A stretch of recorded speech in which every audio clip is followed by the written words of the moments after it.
Dia tuh sudah menyediakan fitur untuk kita bisa posting terjadwal otomatis sampai 3 bulan ke depan loh. Desain sekarang rasanya sangat berpengaruh ya, karena manusia lagi-lagi balik lagi mereka suka sama sesuatu atau visual yang menarik. Kan konten kita ini bersaing dengan sebanyak itu, kalau nggak menarik ya mungkin kita nggak dilirik gitu. Dan kita yang paling diminati itu seperti apa? Yang diminati itu bisa kita replicate lagi, bikin konten semacam itu.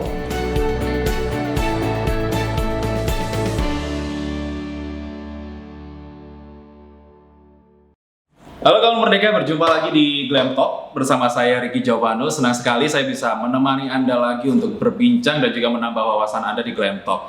Hari ini kawan Merdeka spesial, hari ini kita akan berbicara banyak karena topik kita adalah soal Instagram personal versus business account. Jadi untuk Anda yang mungkin mau membangun brand produk Anda atau mungkin brand diri Anda sendiri dan sebagainya, hari ini kebetulan banget. Hari ini pas banget karena kita akan ngobrol langsung bersama dengan Ibu Lisa Indriati. Beliau adalah seorang founder Long Distance Creator. Kita akan langsung sapa Ibu Lisa. Halo, Gimana kabar hari ini Bu Lisa? Baik banget, baik. Hari ini baik banget, syukur banget ya. Tapi kalau ini langsung saja saya ke poinnya Bu. Apakah Instagram ini masih menjadi role model atau mungkin platform nomor 1 di ranah media sosial? Ya, Instagram sih kalau kita ngomongin data ini kemarin dari tahun lalu yang waktu awal pandemi mulai itu kita sempat tarik data dari Napoleon Cat. Itu di bulan Maret sampai April tuh mungkin kenaikan pengguna Instagram itu sekitar 1,7, lalu diikuti bulan berikutnya kayak 3,7, 3,5 gitu. Jadi peningkatan followernya itu sangat signifikan. Dan tadi pagi saya tuh cek kira-kira di tahun 2021 ini gimana ya? Ternyata saat ini tuh sudah ada 88 juta pengguna loh di Indonesia aja. Dan kenaikannya waktu itu di bulan Februari masih 82-an, lalu di April 87, berarti kan dalam waktu jangka 2 bulan aja masih sudah ada 5 juta pengguna baru gitu. Berarti bisa dibilang selama pandemi ini pengguna media sosial sangat-sangat naik begitu ya? Iya, naik banget sih. Naik banget ya. Iya. Tapi apakah memang Instagram ini masih menjadi platform yang tepat untuk bisnis atau untuk promosi begitu? Terus mungkin kita juga kepengen tahu sebenarnya audiensnya Instagram ini orang-orang yang dengan karakter seperti apa, dengan usia rentang berapa begitu? Oh, Instagram paling tepat atau enggak kita sih menganggap dia masih sangat efektif ya. Terbukti tadi jumlah penggunanya masih sangat banyak. Untuk media sosial lainnya juga pasti masih sangat efektif juga. Cuman kalau kita tuh biasanya lebih fokus ke Instagram karena Instagram itu ya bisa ke Facebook juga, ke WhatsApp juga gitu. Terus kalau dari data lagi jadi pengguna Instagramnya kalau di Indonesia ini rentang usianya di 18 sampai 24 tahun itu yang paling gede. Jadi sekitar 30 jutaan pengguna. Berarti generasi milenial ya? Iya, generasi milenial, betul. Tapi apakah memang ada akun khusus Bu yang harus kita gunakan ketika kita ini mau melakukan bisnis di Instagram begitu? Oke. Jadi nggak cuman bisnis ya, personal pun kalau misalnya kita mau memanfaatkan Instagram sebagai media promosi kita maupun buat jualan atau buat personal branding, itu kita bisa manfaatkan namanya Instagram profesional. Jadi kita switch aja account kita dari Instagram yang biasa itu ke profesional, dan profesional sendiri itu ada dibagi 2. Yang content creator, jadi tujuannya buat teman-teman yang memang mau mengembangkan personal branding, dan satunya yang brand atau bisnis, itu yang memang buat jualan. Gitu. Tapi kalau kita berbicara mengenai apa yang dilakukan sama selebgram, mungkin sama blogger, itu mereka berarti pakai profesional account ya? Harusnya ya? Iya sudah, karena keunggulan satu kalau misalnya kita rubah switch Instagram kita ke professional account itu, kita bisa dapat data insight gitu. Dan itu free, itu memang fitur yang disediakan sama Instagram. Kita bisa baca nih kira-kira misalnya audiens kita tuh suka konten yang mana, konten kita yang paling diminati, paling banyak likes-nya, paling banyak di-save gimana. Nah dari situ kita bisa baca dan kita bisa analisa, oh berarti tipe audiens saya sukanya yang kayak gini nih. Lain kali kita bisa bikin konten-konten yang tipe-tipe seperti itu. Ini Bu, kalau misalkan nih saya mau mengembangkan konten gitu ya kan. apakah saya harus bikin akun Instagram baru dengan professional account, tapi tidak meninggalkan akun saya yang lama, atau akun saya yang lama udah diganti aja gitu? Ada plus dan minusnya sebenarnya. Okay. Jadi kalau misalnya kita ini sudah punya Instagram personal, selama ini mungkin biasanya cuman posting kegiatan pribadi ya, gitu. Terus kita mau jualan. Nah, kita bisa aja bikin Instagram baru, tapi kita kan harus build audiensnya, harus build audience baru. Sedangkan kalau misalnya Instagram kita yang sebelumnya ini sudah ada audience, pasti akan lebih mudah promote-nya. Yeah. Cuman memang ada kekurangannya ketika misalnya biasanya posting tentang pribadi, tentang hal-hal yang bukan jualan, tiba-tiba kita switch jadi account jualan, biasanya akan ada kayak yang unfollow, mungkin nggak happy gitu ya. Biasanya, saya biasanya nonton Mas Riki kontennya tentang ini kok, terus tiba-tiba ganti jadi jualan gitu. Mungkin ada juga yang unfollow, tapi ada juga nanti akan ada follower baru yang memang cocok dengan target marketnya Mas Riki. Ya plus minus juga ya, mau dipilih yang meninggalkan akun lama atau bikin baru pun juga plus minus. Kalau bikin baru ya otomatis cari followers baru. Betul. Oke, baik. Tapi kalau misalkan gini Bu, ketika seseorang mau membuat konten baru, membuat akun Instagram baru, akun profesional katakan seperti itu, ini yang harus dibidik pertama kali apa Bu? Misalkan apakah tujuan kita mau menginfluence tentang apa, atau kita jawab soal audiensnya dulu? Maksudnya audiens ini pengennya apa gitu? Nah sih sebenarnya biasanya start dari value apa sih yang mau kita berikan ke audiens kita gitu. Terus kita juga harus tahu tujuan kita eksis di media sosial ini buat apa. Kalau memang buat jualan gitu ya, buat jualan berarti kan nggak bisa melulu kayak bikin konten tentang jualan, karena mungkin orang juga akan boring. Tapi value apa yang bisa kita berikan sama orang-orang ini, sama audiens kita, relate tuh jualan kita gitu. Nah itu sih. Berarti sebenarnya ya kita harus tentukan dulu value-nya yang mau kita kasih seperti apa. Tapi ada nggak Bu contoh kasus dari kliennya Bu Lisa mungkin yang tadinya ini kayak nggak tahu arah tujuannya, mau ngupload asal upload, tapi setelah ditata sedemikian baiknya akhirnya followers nambah, engagement nambah. Kita ada nggak? Ada sih. Jadi kita punya ada satu pegang produk shampoo. Jadi itu shampoo dari Korea. Dia distributor gitu, distributor resmi di Indonesia. Awalnya dia punya konten hanya menunjukkan bahwa ini loh ada produk ini gitu. Jadi kayak semacam katalog aja. Waktu mereka hire ke kita ajukan nih untuk bikin kombinasi di dalam kontennya. Jadi ini berlaku sih untuk semua kawan Merdeka mungkin kalau misalnya mau bikin Instagram, jadi perlu adanya kombinasi di dalam konten supaya audiens kita juga merasa selalu ada value baru yang kita berikan.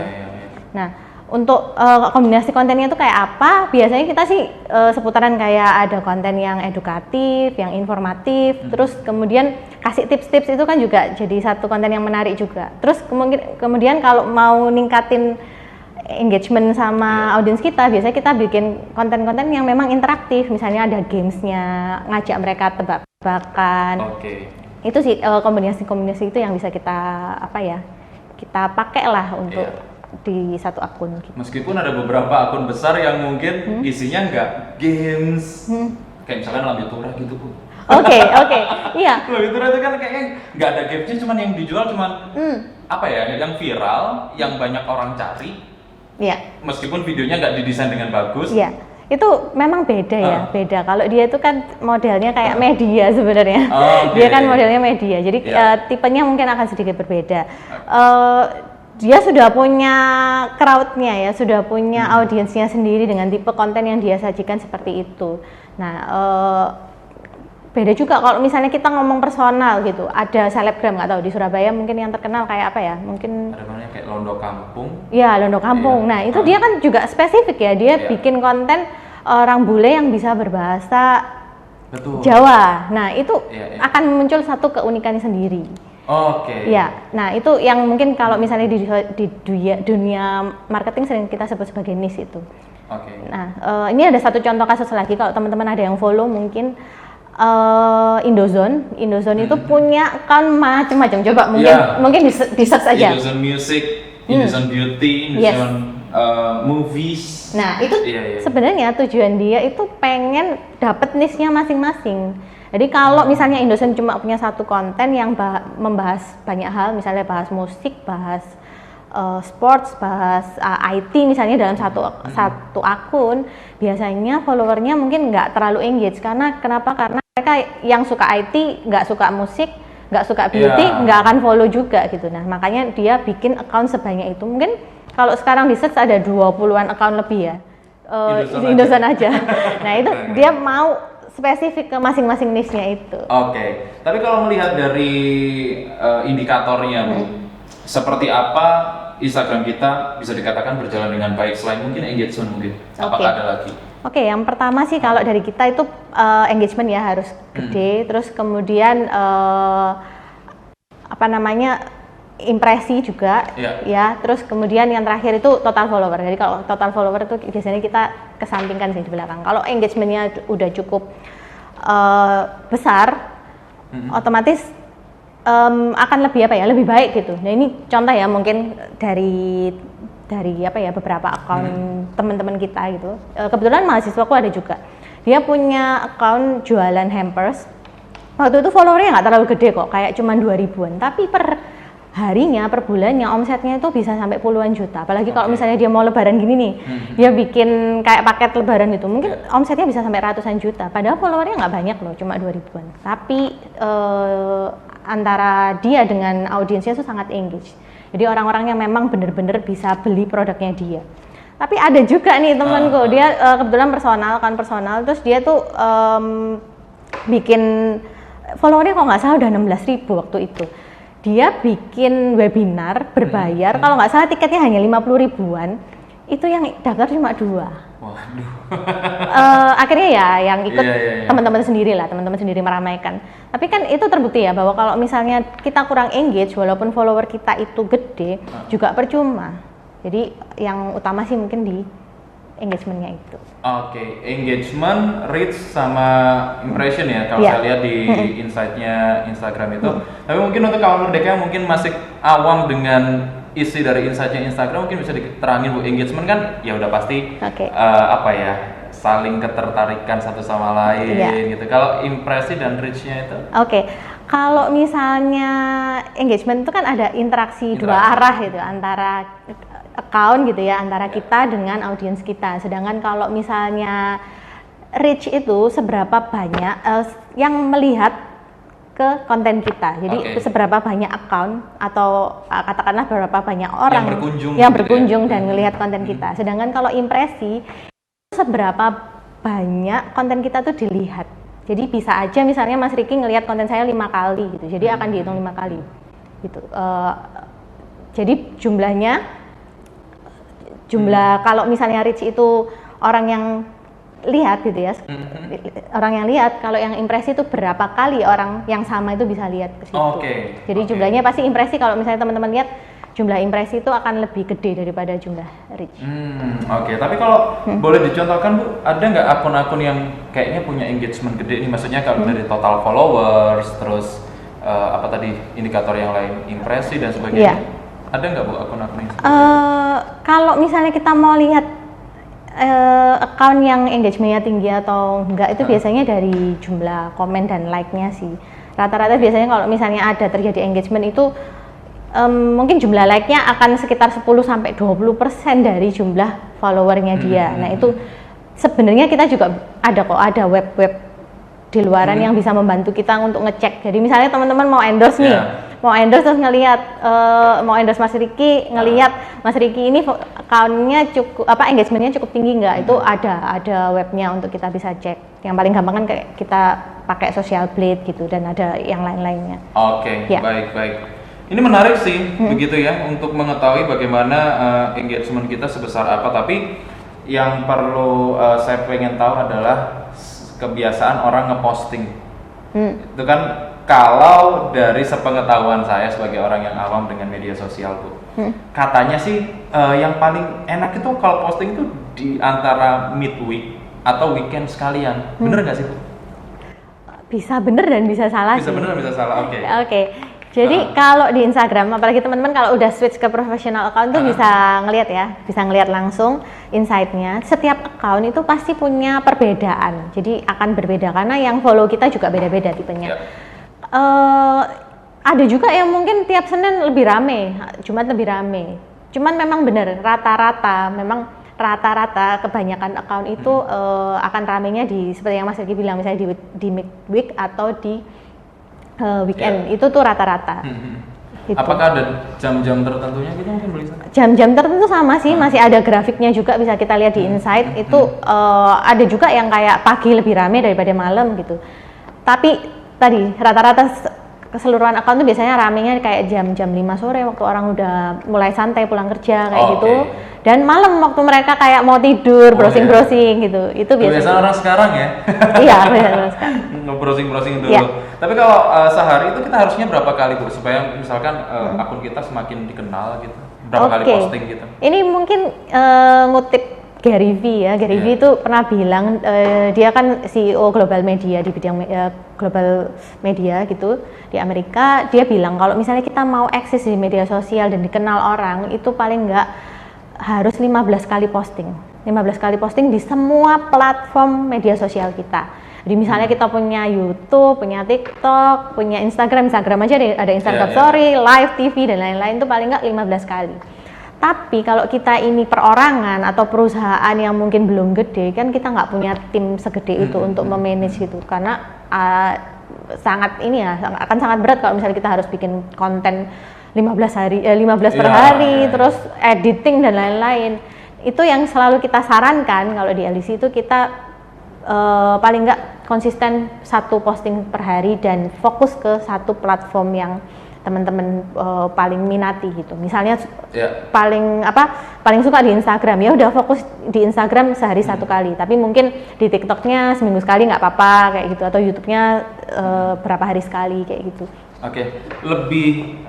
Lebih kuat mana Bu antara posting feed, posting story atau IG live? Oke.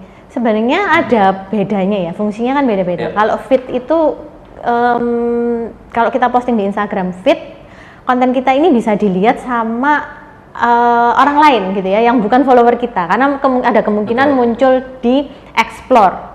Sedangkan kalau Insta Story atau IG Live itu ya, itu munculnya sebenarnya untuk membangun interaksi sama follower-follower kita, karena yang nonton pertama kali pasti kan follower kita. Itu sepertinya sekarang sudah nggak ada ya fiturnya untuk muncul di explore itu yang untuk Insta Stories. Dulu awal-awal ada, kayaknya sekarang udah nggak ada. Jadi beda fungsi. Beda fungsi. Iya. Tapi mesti harus konsisten semuanya ya. Iya betul. Oke. Iya. Menarik kawan Merdeka, dan mungkin ini bisa di share ke kawan Merdeka begitu Bu. Kita sih minggu depan masih akan ketemu lagi sama Bu Lisa kawan Merdeka, tapi kita mau tahu dulu gitu bagaimana caranya kita bisa menghubungi Bu Lisa, atau mungkin bagi kawan Merdeka yang misalkan punya promosi atau mau jualan gitu, intinya mau digedein lah akunnya gitu. IG manajemennya lewat Bu Lisa, menghubunginya kemana? Paling gampang bisa follow ke Instagram kami di @longdistancecreator, atau kalau misalnya mau lihat beberapa artikel yang kita bahas related to media sosial tuh bisa aja ke website kami di www.longdistancecreator.com. Begitu kawan Merdeka, dan tentunya obrolan kita bersama dengan Bu Lisa ini masih akan berlanjut sampai 3 kali kita jatahnya ya. Jadi ada banyak sekali ilmu yang bakal di-share di sini. Jadi untuk kawan Merdeka yang kepengen mengembangkan usahanya, mau membuat akun Instagramnya menjadi lebih lebih maju, lebih engage dan sebagainya, pokoknya kawan Merdeka nggak boleh ketinggalan Glam Talk bersama dengan Bu Lisa. Bu Lisa ini adalah founder dari Long Distance Creator. Kita akan ketemu di next Glam Talk. 106,7 Merdeka FM, musik terbaik 90-an hingga kini.